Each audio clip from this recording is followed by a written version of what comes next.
Hello' I am মিলন। মই আজি আঁকিব লৈছোঁ জুবিন দাৰ এখন ফটো। মই আগতেও জুবিন দাক আঁকিছিলোঁ, কিন্তু সেই একেখন ফটোকে আজি আকৌ এবাৰ আঁকিব লৈছোঁ। আপোনালোকে এইকেইটা ভিডিঅ'ত বহুত মৰম দিলে, সেইবাবে বহুত ধন্যবাদ। ব'লক তেন্তে আজিৰ ভিডিঅ'টো আৰম্ভ কৰোঁ। জুবিন দা আমাৰ মাজৰ পৰা নাইকিয়া হোৱা আজি সম্পূৰ্ণ এমাহ হ'ল, কিন্তু দোষীয়ে উচিত শাস্তি পোৱা নাই।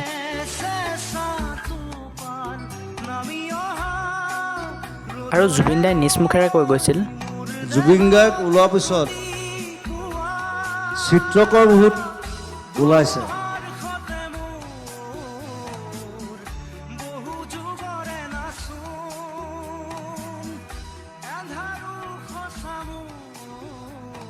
এনেকুৱা ধৰণৰ আৰ্টৰ ভিডিঅ'বিলাক পাই থাকিবলৈ যদি আপোনালোকে ইনষ্টাগ্ৰামত চাই আছে তেন্তে মোৰ ইনষ্টাগ্ৰাম একাউণ্টটো ফ'ল' কৰি ল'ব, আৰু যদি ইউটিউবত চাই আছে তেন্তে ইউটিউব চেনেলটো ছাবস্ক্ৰাইব কৰি ল'ব। ধন্যবাদ।